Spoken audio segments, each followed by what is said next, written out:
Hello, you are watching podcast with 99 TV. ఈరోజు మన పాడ్కాస్ట్లో ఇది మెడికల్ పాడ్కాస్ట్ అందామా, మనకి అవసరమైన పాడ్కాస్ట్ అందామా? వీడియో కింద కమెంట్స్ రూపంలో మీరే చెప్పండి. వీడియో మొత్తం చూసిన తర్వాత, ఈ పాడ్కాస్ట్ చూసిన తర్వాత I have with me doctor Srikari గారు. ఆవిడ చెప్పే అమూల్యమైన సజెషన్స్ సోషల్ మీడియాలో చాలా famous. More than 1 lakh, close to 2 lakhs followers ఒక డాక్టర్కి ఉండడం అనేది సోషల్ మీడియాలో చాలా గొప్ప అచీవ్మెంట్. ఇప్పుడు ఇన్స్టాగ్రామ్లో ఆవిడ ఫాలోవర్స్ లిస్ట్ ఇది. She is a silver medalist in homeopathy, BHMS, and board member of RGUHS అంటే ఏంటో కనుక్కుందాం. Ma'am, board member of RGUHS అంటే ఫస్ట్ హలో. హాయ్ అండి. ఏది చెప్పండి. This is Srikari, your homeopathy physician అని. This is doctor Srikari, homeopathy physician. Super. RGUHS అంటే ఏంటి మేడం? యాక్చువల్గా కర్ణాటక బోర్డ్ ఇది. Rajiv Gandhi university of health sciences, Karnataka, ధార్వాడ్లో నేను కంప్లీట్ చేశాను, BD చెట్టి కాలేజ్లో. సో అక్కడ నా హోమియోపతి మొత్తం అండర్ గ్రాడ్యుయేషన్ మొత్తం కంప్లీట్ చేశాను. 2018లో కంప్లీట్ చేశాను. మీరు కొంచెం నవ్వుతూ చెప్పాలి ఇది. ఓకే, నవ్వండి. 2018లో కంప్లీట్ చేశాను. ఓకే, 2018లో కంప్లీట్ చేశాను. గుడ్. ఇప్పుడు నేను నవ్వడం చూస్తున్నాను. సోషల్ మీడియాలో ఎంత ఇన్ఫర్మేటివ్గా చెప్తారో మీరు. చెప్పి hi, this is doctor Srikari, your homeopathy physician, అలా అందరికీ మీరు ఒక హోమియోపతి ఫిజిషియన్ అయిపోయారు. మ్యామ్, హోమియోపతి అంటే క్యాన్సర్ని కూడా క్యూర్ చేసే మందులని, సైడ్ ఎఫెక్ట్స్ ఉండవని కొందరు అంటారు. మరికొందరు there is no proven thesis అని అంటుంటారు. ఇది అందరూ అనేదే నేను చెప్పాను. There is no proven thesis అని కూడా అంటుంటారు. అంత ప్రూవెన్ థీసిస్ లేకపోతే యూనివర్సిటీస్ ఎందుకు వస్తాయి, చదువు ఎందుకు వస్తాయి? ఇది నేను క్వశ్చన్ చేస్తున్నాను.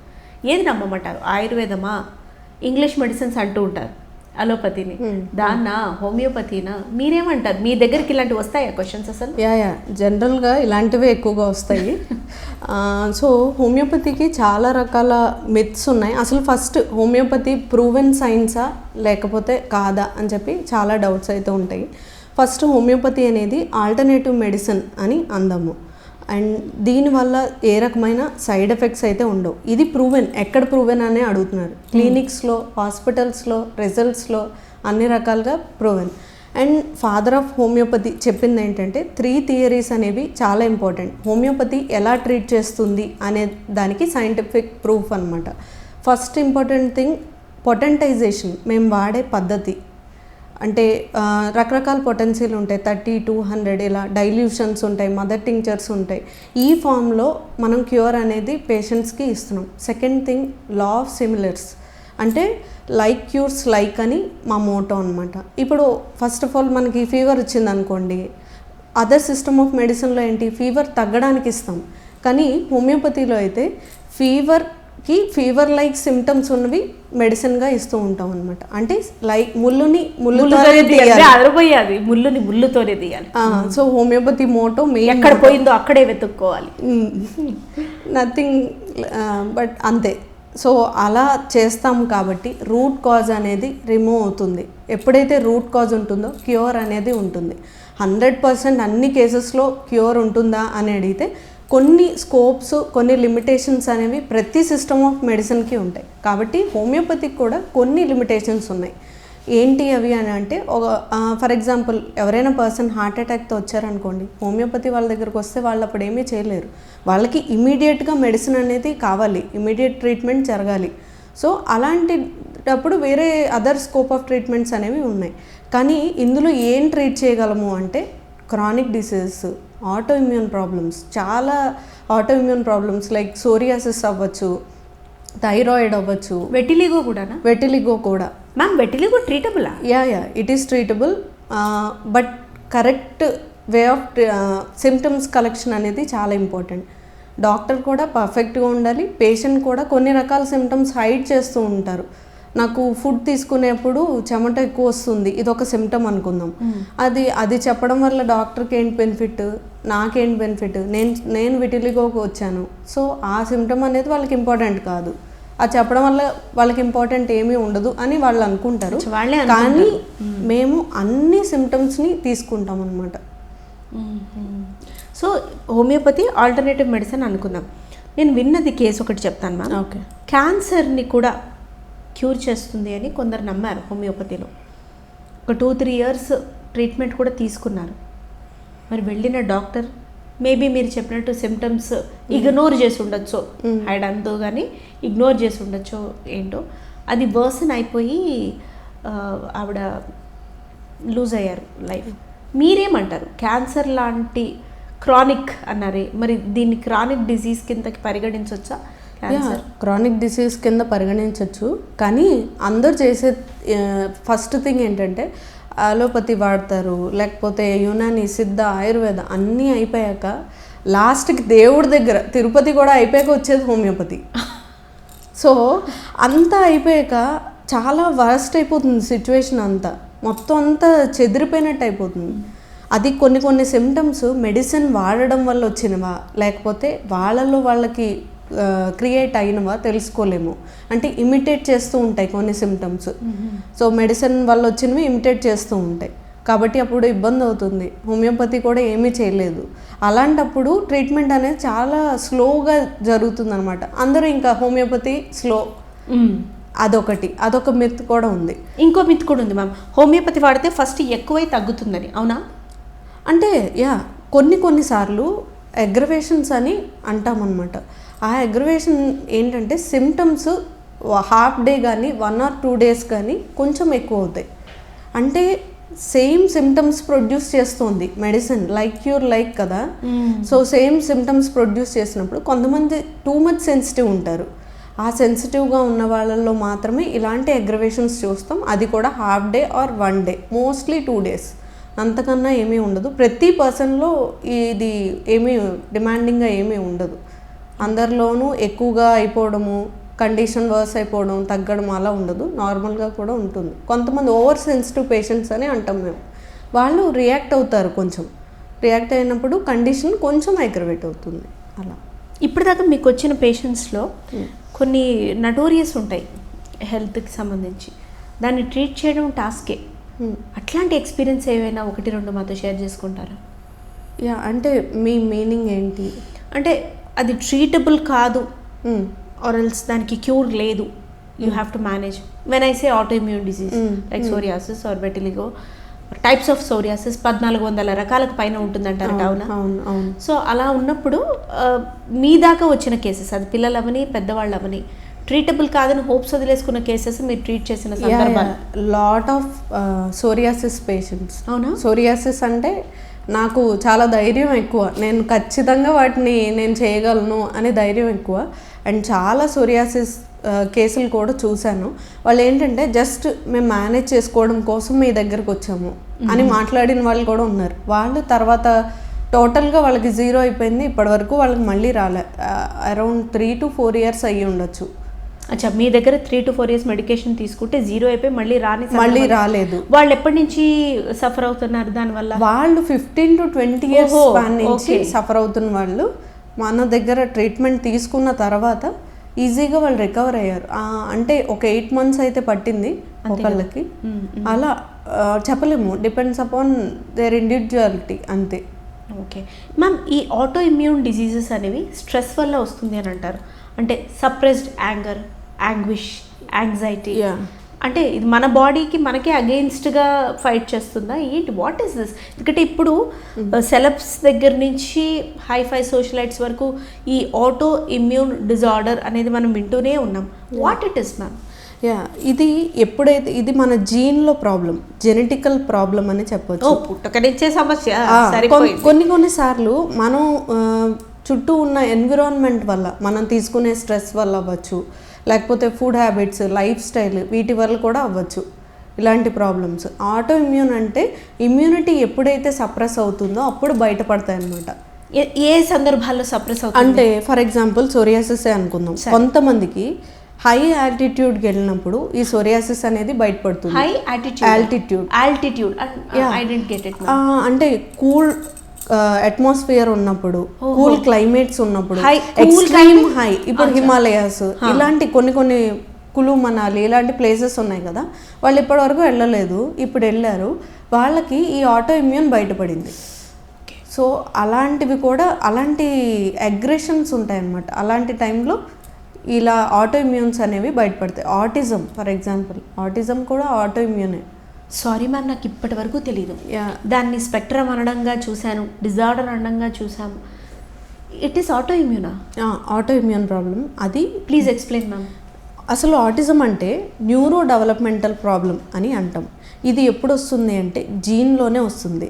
మరి జీన్లో ఉన్నప్పుడు చాలా రకాల డయాగ్నోసిస్లు చేస్తున్నారు, చాలా టెస్టులు చేస్తున్నారు, ఇవి ఎందుకు బయటపడట్లేదు? 5th month లో కూడా ఒక స్కాన్ చేస్తారు కదా మ్యామ్? అవును అవును. మొత్తం ఎక్కడ బాడీలో పార్ట్కి సంబంధించి ఆ ఫీటస్ యొక్క ఇది తీసుకొని కూడా పంపించి స్కాన్ చేస్తారు. ప్రీషియస్ ప్రెగ్నెన్సీస్ లో ఉంటుంది అలా. ఇలా ఇన్ని డబుల్ మార్కర్ టెస్ట్లు అని చెప్పి ఇలాంటివి చేస్తూ ఉంటారు. ఇలాంటి వాటిల్లో ఈ ఆటో ఇమ్యూన్ అనేవి బయటపడాలి. మరి ఆటిజం అనేవి పిల్లలు లోపలంతా బాగానే ఉన్నారు, బయటికి వచ్చాక మాత్రమే ఈ ఆటిజం ఎందుకు కనిపిస్తోంది అని అంటే డిపెండ్స్ అపాన్ మదర్ తీసుకునే స్ట్రెస్ వల్ల ఈ ఆటో ఇమ్యూన్ అనేది జనరేట్ అవుతుంది. ఈ ఆటిజం ఎలాగా ఇది అని అంటే ఎప్పుడు కూడా 6th, 7th, 8th, 9th మంత్లో మదర్ మెంటల్ కండిషన్ చాలా హ్యాపీగా గడవాలి. అంటే వాళ్ళు చాలా రిలాక్స్డ్గా ఉండాలి. ఎవరైనా చనిపోయారనే వార్తలు వినడం కానీ, లేదా టార్చర్స్ కొంతమంది ఇంకా చేస్తూనే ఉన్నారు కదా, కొంతమంది బాగున్నారు మేడం, ఎక్కువ మంది చేస్తూనే ఉన్నారు. సో ఇలాంటివి అనుభవించినప్పుడు బాగా స్ట్రెస్ఫుల్గా, లేకపోతే ఫైనాన్షియల్గా, ఎమోషనల్గా రకరకాల స్ట్రెస్లు అయితే ఉంటాయి. చుట్టూ ఉన్న వాళ్ళు కూడా అయ్యయ్యో పొట్టిలా ఉంది, ఇలా వెనక తిరిగిపోయింది బిడ్డ, ఎట్లా వాళ్ళ భయపడడం, వాళ్ళు బాగానే ఉంటారు, భయపెట్టి వెళ్ళి మంచిగా అన్నం తిని ఇక్కడ వీళ్ళు సఫర్ అవుతారు. ఇలాంటి స్ట్రెస్ ఎప్పుడైతే తీసుకుంటూ ఉంటామో జీన్స్లో కొన్ని మాల్ ఫంక్షన్స్ అనేవి జరుగుతాయి. మరి ఎందుకు తెలియట్లేదు ఈ స్కాన్లో అని అంటే, మనకి ఇప్పుడు బాధ వస్తే ఏడుస్తాం, హ్యాపీనెస్ వస్తే నవ్వుతాం. దీనికి కొన్ని రకాల హార్మోన్స్ అయితే కావాలి. కార్టిజాల్ అని చెప్పి, సెరోటోనిన్, డోపమైన్, ఇలాంటి హ్యాపీ హార్మోన్స్ ఇవన్నీ కావాలి మనకి బాధలో ఉన్నప్పుడు కొన్ని. సో అలాంటి స్ట్రెస్ అంతా కూడా బేబీకి ఉండదు. బేబీకి ఏదైనా స్ట్రెస్ ఉంటే అది బయట పెట్టే ఛాన్సెస్ ఉండవు. మదర్ నుంచి మొత్తం అంతా కూడా బేబీ మీదే పడుతుంది. దీనివల్ల ఇలాంటి డెవలప్మెంటల్ ప్రాబ్లమ్స్ వస్తాయి. కొన్నిసార్లు ఏంటంటే మైటోకాండ్రియల్ డిస్ఫంక్షన్ అని అంటాం. మైటోకాండ్రియాస్ మీరు వినే ఉంటారు, మనం చదువుకున్నప్పుడు సెల్ స్ట్రక్చర్స్లో మైటోకాండ్రియాస్ అని చిన్న చిన్నవి ఉంటాయి. మేడం అంత గుర్తున్నప్పుడు నేను డాక్టర్ అవుతాను శ్రీకర్ గారి లాగా, కానీ ఎందుకు ఇక్కడ కూర్చుంటారు? గుర్తు లేకే కదా ఇన్ జనరల్. మైటోకాండ్రియా అని అంటాం. ఆ మైటోకాండ్రియా డిస్ఫంక్షన్ ఉన్నప్పుడు అవి పవర్ హౌస్, ప్రతి సెల్కి పవర్ హౌస్ కింద యాక్ట్ చేస్తాయి. అవి వాటి డిస్ఫంక్షన్ అవ్వడం వల్ల కూడా ఈ టైప్ ఆఫ్ ఆటిజం అనేది క్రియేట్ అవుతుంది. ఆటిజం అంటే చెప్పండి. ఆటిజంలో చాలా టైప్ ఆఫ్ పేషెంట్స్ అనేవి ఉంటాయి. మనం గమనించలేము వాళ్ళని, అంటే మనకు తెలియకపోవచ్చు వీడు ఆటిజం కిడ్ ఎలా చెప్పాలి, అసలు మనం ఎలాంటి సిమ్టమ్స్ ఉంటాయి అని అంటే, ఫస్ట్ ఆఫ్ ఆల్ వాళ్ళ ప్రజెంటేషన్ చాలా డిఫరెంట్గా ఉంటుంది. ఐ టు ఐ కాంటాక్ట్ అనేది వాళ్ళు మెయింటైన్ చేయలేరు. సెకండ్, బిహేవియరల్ ప్రాబ్లమ్స్ అనేది ఉంటాయి. థర్డ్ థింగ్, వాళ్ళకి ఎంత ఏజ్ వచ్చినా సరే పార్టీ ట్రైనింగ్ గురించి వాళ్ళకి తెలియదు. మనం చెప్పినా వాళ్ళు అండర్స్టాండింగ్ కెపాసిటీ, ఎబిలిటీ అనేది చాలా తక్కువగా ఉంటుంది. ఫోర్త్ వన్, వాళ్ళు అసలు పడుకునే లేరు, నైట్ అంతా పడుకోరు, మార్నింగ్ కూడా పడుకోరు. వాళ్ళకి రిలాక్సేషన్ ఉండదు, మెంటల్ రిలాక్సేషన్ అనేది ఉండదు. ఇట్లాంటి వాళ్ళకి గ్యాడ్జెట్స్ ఇచ్చామంటే ఇంకా వర్స్ అయిపోతుంది సిచ్యువేషన్. అండ్ కొంతమంది అయితే మింగిల్ అవ్వలేరు, సోషల్గా మూవ్ అవ్వలేరు, సోషల్ యాంగ్జైటీ. ఈవెన్ మదర్ని, ఫాదర్ని కూడా వాళ్ళు ఐడెంటిఫై చేయలేరు. అట్లీస్ట్ వీళ్ళు మదర్, ఫాదర్ అనే అటాచ్మెంట్ అనేది వాళ్ళకి ఉండదు. ఇది కంప్లీట్ ఆటిస్టిక్ చైల్డ్. స్పెక్ట్రమ్ ఉన్న చిల్డ్రన్ కూడా ఉంటారు, అంటే వీటన్నిటి బిహేవియర్స్లో కొన్ని ట్రేసెస్ ఉండటం. అవును అవును కదమ్మా? అవును. సరే, మరి ఇట్లాంటి అక్యూట్ కేసెస్కి, హై లెవెల్ ఉన్న కేసెస్కి, అక్యూట్ కేసెస్కి, మైల్డ్ ఉన్న కేసెస్కి మీ దగ్గర ట్రీట్మెంట్ ఉందా? ఎస్, హోమియోపతిలో డెఫినెట్గా ఆటిజం చైల్డ్కి 100% రిజల్ట్స్ అనేవి ఉంటాయి. 100%? ఎస్, పూర్తి ఆటిస్టిక్ చైల్డ్ కూడా పూర్తిగా ఆల్రెడీ వేరే కంట్రీస్ నుంచి నా దగ్గర తీసుకుంటున్నారు. వాళ్ళు ఇప్పుడు చాలా నార్మల్ అయ్యి, ఈవెన్ వాళ్ళకి పార్టీ ట్రైనింగ్ కూడా తెలియదు, అంటే ట్రైన్ కూడా చేయలేకపోయారు. 8 to 9 years కిడ్స్కి తెలియాలి కదా, వాళ్ళు అక్కడే వాష్రూమ్ చేయడము, వాళ్ళు అందులోనే దొల్లుతూ ఉండడము. అలాంటి కిడ్స్ ఇప్పుడు they can go by themselves, they can పెద్ద మైల్ స్టోన్ రీచ్ వాళ్ళకి. అలాంటి వాళ్ళు నా దగ్గర ఉన్నారు. సో నేను చాలా హ్యాపీగా and I'm very thankful to homeopathy. అంతే. No we're thankful to you because అసలు పూర్తి ఆటిస్టిక్ చైల్డ్కి క్యూరే లేదు అని బాధపడే ఫ్రెండ్స్ తెలుసు నాకు, దురదృష్టవశాత్తు. Then off the record I'm definitely going to lies you both because ఒక చైల్డ్ సఫర్ అవుతుంది madam. As a mother, as a women I feel definitely no child should suffer. Ma'am ఈ దీర్ఘకాలిక యాంగ్జైటీస్ ఉంటాయి, అంటే వాళ్ళకి ఏది ట్రామానో తెలియదు కానీ ట్రామా క్యారీ ఫార్వర్డ్ అవుతూ ఉంటుంది.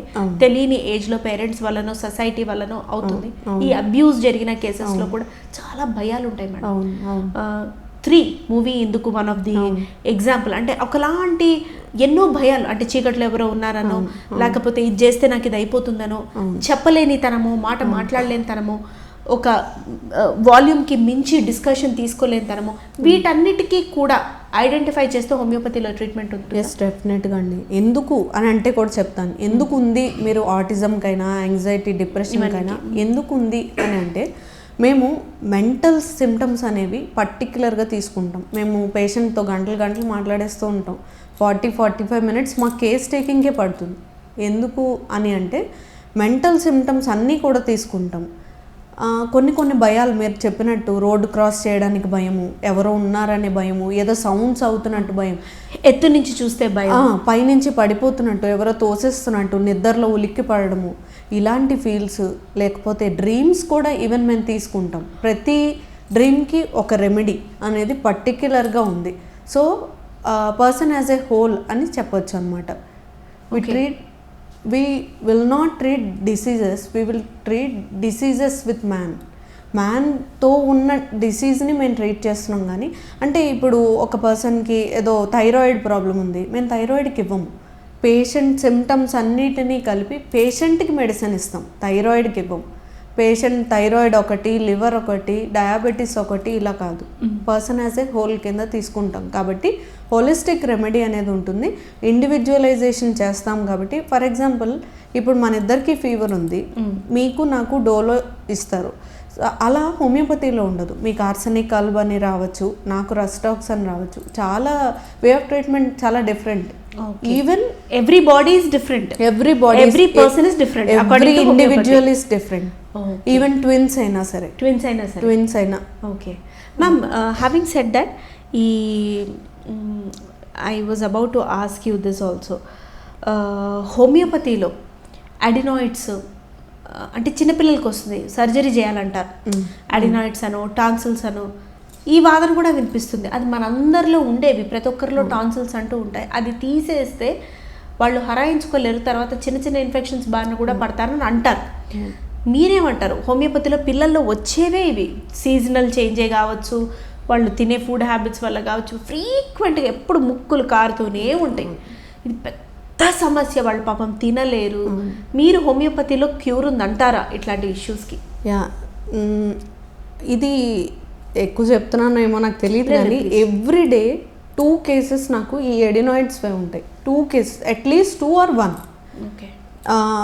మా కమ్యూనిటీ అవ్వచ్చు, ఎవరైనా సరే బయటికి వెళ్ళినప్పుడు, మ్యామ్ మేము ఎడినాయిడ్స్, మా పిల్లలు సఫర్ అవుతున్నారు, మేము సర్జరీ చేయించాలా, లేకపోతే హోమియోపతిలో స్కోప్ ఏంటి అని అడుగుతున్నారు.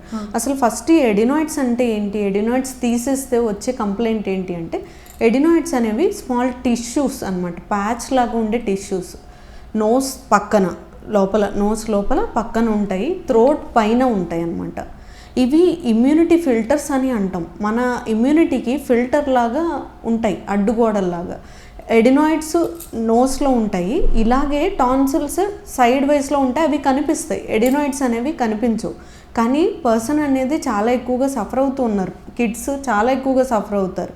ఇవి ఎప్పుడైతే ఈ ఫిల్టర్స్లోకి వైరస్ కానీ బ్యాక్టీరియా కానీ ఎంటర్ అయిందో, వాళ్ళకి ఇమీడియట్గా రన్నింగ్ నోసు, లేకపోతే స్నోరింగ్, అంత చిన్నపిల్లల్లో కూడా స్నోరింగ్, గురక పెట్టడం, లేకపోతే నోరు ఓపెన్ చేసి బ్రీత్ చేయడము, ఇలాంటి ప్రాబ్లమ్స్ ఎక్కువగా ఉంటాయి. లేకపోతే వాళ్ళు అసలు నైట్ అంతా పడుకోలేరు, ఇలాంటివి ఎక్కువగా ఉంటాయి. సో మనం సర్జరీ చేయించేస్తే ఏమవుతుంది, చేయించకపోతే హోమియోపతి యూస్ చేస్తే ఏమవుతుందంటే, హోమియోపతిలో అన్ని లక్షణాలు తీసుకుంటాం, ఈవెన్ చెప్పినట్టు డ్రీమ్స్ కూడా తీసుకుంటాం. కాబట్టి person behaviour, kids main behaviour చాలా ఇంపార్టెంట్. ఒక్కొక్క కిడ్ ఒక్కొక్కలాగా బిహేవ్ చేస్తూ ఉంటారు. కొంతమంది క్రాంకీగా ఉంటారు, కొంతమంది నార్మల్గా ఉంటారు. అన్ని సిమ్టమ్స్ తీసుకుని ఒక పర్టిక్యులర్ కాన్స్టిట్యూషనల్ మెడిసిన్ ఇస్తే డెఫినెట్గా వాళ్ళకి ట్రీట్ అవుతుంది. అండ్ వాళ్ళకి సర్జరీ చేయని అవసరం లేదు. ఎందుకు అంటే ఒక సర్టెన్ ఏజ్ వచ్చినప్పుడు ఈ ఎడినాయిడ్స్ అనేవి ష్రింక్ అయిపోతాయి తనంతట తానే. సో అలాంటప్పుడు మనం ఇమ్యూనిటీని డెవలప్ చేస్తూ వెళ్తే సరిపోతుంది, కానీ సర్జరీ అయితే అవసరం లేదు.